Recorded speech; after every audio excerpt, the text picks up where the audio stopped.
करना बंद करो, लोगों को इंस्टिगेट करना बंद करो। चलो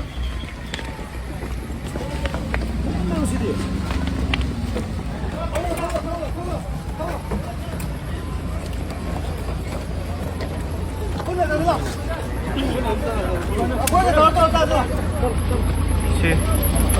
manung protesta nga ata ni si na may jection mo pula para ka po siya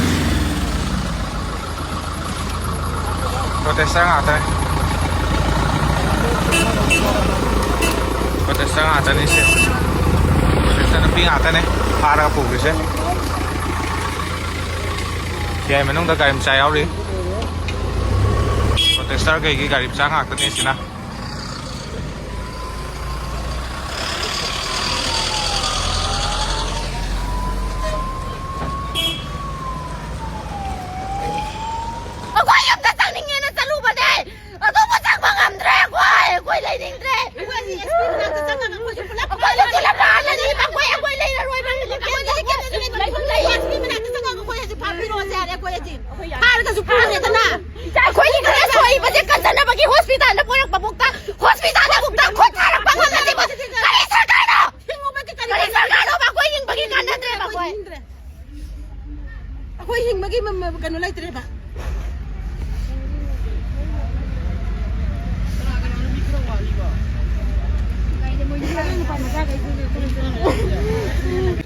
ꯑꯩꯈꯣꯏꯒꯤ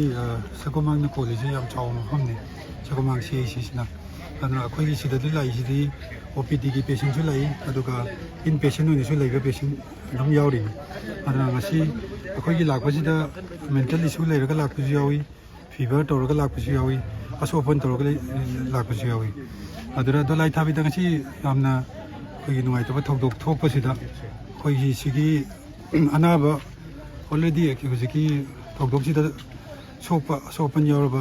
ꯃꯤ ꯃꯔꯤꯃꯨꯛ ꯑꯩꯈꯣꯏ ꯂꯥꯏꯀꯠꯅꯔꯒ ꯂꯩꯕꯅꯤ ꯑꯗꯣ ꯑꯩꯈꯣꯏꯅ ꯂꯥꯏꯀꯠꯅꯔꯤꯉꯩꯁꯤꯗ ꯑꯩꯈꯣꯏꯅ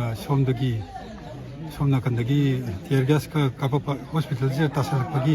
ꯃꯅꯥꯛꯇ ꯇꯥꯁꯜꯂꯛꯄꯁꯤꯗ ꯑꯃꯨꯛ ꯍꯦꯟꯅ ꯑꯩꯈꯣꯏꯗ ꯑꯃꯨꯛꯅ ꯃꯦꯟꯇꯦꯜ ꯑꯩꯈꯣꯏꯗꯁꯨ ꯊꯕꯛ ꯇꯧꯕꯗꯁꯨ ꯑꯩꯈꯣꯏꯗ ꯑꯄꯟꯕ ꯑꯣꯏ ꯑꯗꯨꯒ ꯑꯩꯈꯣꯏꯒꯤ ꯁ꯭ꯇꯥꯐ ꯃꯌꯥꯝꯁꯨ ꯀꯣꯏꯆꯦꯟ ꯆꯦꯟꯅꯕꯁꯤꯗ ꯑꯩꯈꯣꯏꯗ ꯅꯨꯡꯉꯥꯏꯇꯕ ꯁꯤꯗꯤ ꯌꯥꯝ ꯑꯟꯐꯣꯔꯆꯨꯅꯦꯠ ꯑꯣꯏꯕ ꯑꯦꯛꯁꯤꯗꯦꯟꯅꯦꯅ ꯑꯩꯅ ꯂꯧꯖꯒꯦ ꯁꯤꯒꯤꯁꯦ ꯑꯗꯣ ꯑꯩ ꯇꯨꯡꯗꯁꯨ ꯑꯃꯨꯛ ꯍꯟꯅ ꯑꯩꯈꯣꯏ ꯍꯣꯁꯄꯤꯇꯥꯜ ꯁꯤꯒꯤ ꯀꯦꯝꯄꯁ ꯁꯔꯥꯎꯟꯗꯤꯡꯗ ꯇꯧꯗꯅꯕ ꯑꯩ ꯇꯨꯡꯗꯁꯨ ꯑꯃꯨꯛꯇꯪ ꯑꯄꯤꯜ ꯇꯧꯖꯒꯦ ꯍꯥꯏꯔꯤꯕ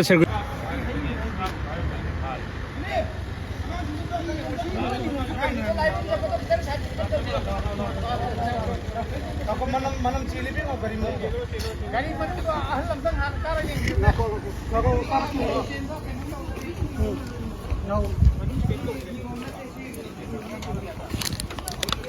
स्कूल बस ने अदगी टियर गैस तो बस मनुंग दा टियर गैस लैबदगी अंगांग गैसे काहन में याद है